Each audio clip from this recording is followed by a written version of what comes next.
सवाल दोस्तों इसलिए उठ रहा है क्योंकि अखिलेश यादव और समाजवादी पार्टी के आईटी सेल पर एफआईआर दर्ज की गई है।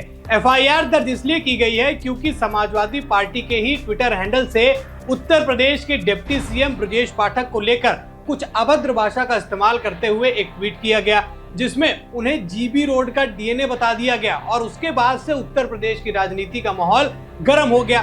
ब्रजेश पाठक एक तरफ लगातार अखिलेश यादव की आलोचना कर रहे हैं और उनसे माफी मांगने को कह रहे हैं, तो दूसरी तरफ अखिलेश यादव क्या कर रहे हैं? अखिलेश यादव जो खुद ब्रजेश पाठक से कह रहे हैं कि आपने लगातार हम पर ऐसे सवाल उठाए हैं तो पहले आपको माफी मांग लेनी चाहिए। लेकिन इन सवालों के बीच में जो सबसे बड़ी चीज निकल कर आई है कि अखिलेश यादव और समाजवादी पार्टी के आईटी सेल पर मुकदमा दर्ज हुआ है। अब उस मुकदमे में क्या है, कौन से धारा के तहत मुकदमा दर्ज किया गया है और क्या इसकी वजह से अखिलेश यादव को जेल हो सकती है, आइए इस खबर में जानते हैं। अब जो मुकदमा दर्ज हुआ है, जो एफआईआर दर्ज की गई है, उसमें कौन कौन सी धारा इस मामले पर अखिलेश यादव और समाजवादी पार्टी के आईटी सेल पर लगाई गई है, सबसे पहले उस पर नजर डाल लेते हैं। धारा 352, 353, 356 और आईटी एक्ट के तहत जो है वो केस दर्ज किया गया है। और ये केस दर्ज किसने कराया है वो भी आपको बता देता हूं। लखनऊ महानगर के अध्यक्ष हैं आनंद द्विवेदी, उन्होंने शिकायत करी और उसके बाद एफआईआर दर्ज की गई। अब अखिलेश यादव जो है लगातार ब्रजेश पाठक को टारगेट कर रहे थे। पिछले कई समय से हमने देखा कि उत्तर प्रदेश के दोनों डिप्टी सीएम हो, चाहे केशव प्रसाद मौर्य हो या फिर ब्रजेश पाठक, अखिलेश यादव उनके प्रति आक्रामक रूप रखते हैं, तो उनकी तरफ से भी यानी कि दोनों डिप्टी सीएम है उनकी तरफ से भी कटाक्ष सामने आते हैं। और ये बड़ा साधारण सा विषय है कि राजनीति में कटाक्ष जो है एक दूसरे पर किए जाते हैं, लेकिन कटाक्ष अगर व्यक्तिगत हो जाए तो फिर मामला गड़बड़ हो जाता है। और यहाँ मामला ऐसा ही है।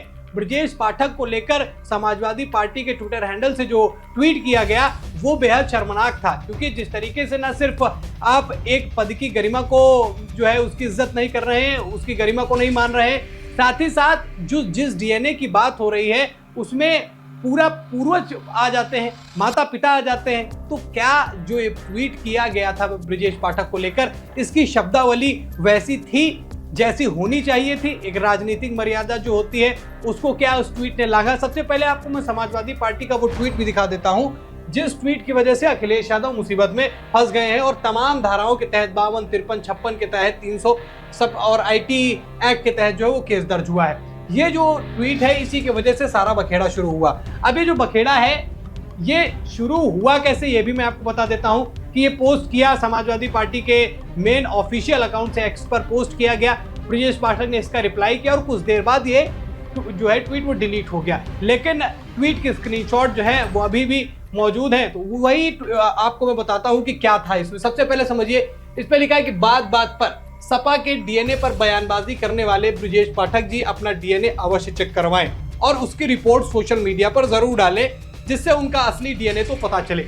यहाँ तक तो मामला चलिए ठीक था कि हाँ ये कटाक्ष है, वो उनके डीएनए पर सवाल उठाते हैं, तो अखिलेश यादव और समाजवादी पार्टी ने उनके डीएनए पर सवाल उठा दिया। चलिए आगे बढ़ते हैं। दरअसल ब्रजेश पाठक जी का खुद का डीएनए सोनागाछी और जीबी रोड का है। ये जो दो शब्द हैं सोनागाछी और जीबी रोड किस लिए चर्चित है ये आप भी जानते हैं। और ब्रजेश पाठक जो कि प्रदेश के डिप्टी सीएम है, स्वास्थ्य विभाग उनके पास में है, ऐसे में उन पर इस तरीके की ओछी टिप्पणी करना और साथ साथ में डीएनए, आप जब डीएनए की बात कर लेते हैं तो न सिर्फ आप उस व्यक्ति पर उंगली उठा रहे हैं बल्कि उसके पूरे खानदान को लपेटे में ले रहे हैं, उसके माता पिता पर जो है तमाम तरीके की चीजें, एलिगेशन से आरोप लगाने वाली चीजें हो गई। अगर आप सोनागाछी और जीबी रोड की बात करते हैं, सोनागाछी जीबी रोड क्यों चर्चित है आपको मैंने बता दिया है कि आप खुद जानते हैं कि किस लिए चर्चित है। आगे क्या कहते हैं, उन्हें खुद नहीं पता कि उनका असली डीएनए क्या है, कहाँ का है और किसका है, इसीलिए कुंठाग्रस्त होकर वे सबके डीएनए पर सवाल उठाते हैं। दरअसल पाठक जी इतनी पार्टियां बदल चुके हैं और इतने डीएनए से युक्त हो चुके हैं कि भ्रमित हैं। ये लाइन फिर से पढ़िए, इतने डीएनए से युक्त हो चुके हैं कि भ्रमित हैं। एक व्यक्ति का डीएनए क्या होता है आप भी समझते हैं, वो खून जो माता पिता का होता है उससे बच्चा बनता है, और उसी पर यह सवाल उठाया और कहा कि कई डीएनए युक्त हैं ब्रजेश पाठक। आगे क्या कह रहे हैं, ब्रजेश पाठक जी अपना डीएनए चेक करवाकर उसकी रिपोर्ट सार्वजनिक करें तो हम अभियान चलाकर ब्रजेश पाठक का डीएनए सोनागाछी और जीबी रोड के रेगुलर कस्टमर से मिलान करवाएंगे। सोचिए कितनी ओछे शब्दों का इस्तेमाल किया जा रहा है प्रदेश के उप मुख्यमंत्री के लिए कि वो कह रहे हैं कि जीबी रोड के रेगुलर कस्टमर से उनके डीएनए को मिलान करवाएंगे और फिर ब्रजेश पाठक जी को उनका असली डीएनए का भी पता बताएंगे। अब ये वो ट्वीट था जिसकी वजह से बखेड़ा शुरू हुआ।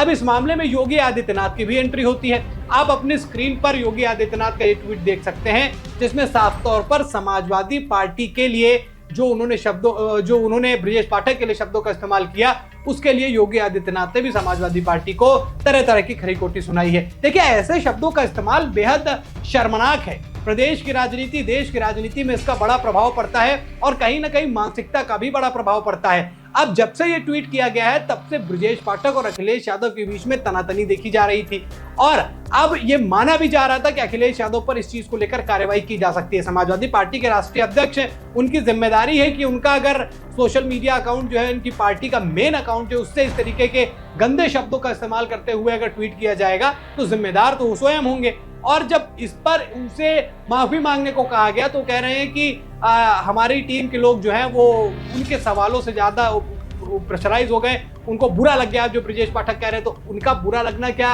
ये पब्लिक अकाउंट है कि कोई भी आके पोस्ट कर देगा किसी के बारे में कुछ भी। और उन्होंने साफ तौर पर ब्रजेश पाठक को घेरते हुए माफी न मांगने वाले सिग्नल दे दिए और उसी के बाद जब ये मामला थमने का नाम नहीं लिया तो फिर सहारा लिया गया संविधान का और संवैधानिक रूप से कार्रवाई की दोस्तों मांग की गई। अब धारा 352, 353, 356 और आईटी एक्ट के तहत जो है वो केस दर्ज कर लिया गया है। अब इन धाराओं में क्या क्या होता है, चलिए वो भी मैं आपको बता देता हूं। धारा 352 ये कहती है दोस्तों कि जो गंभीर उकसावे के अलावा किसी व्यक्ति पर हमला या आपराधिक बल का प्रयोग करने से संबंधित है।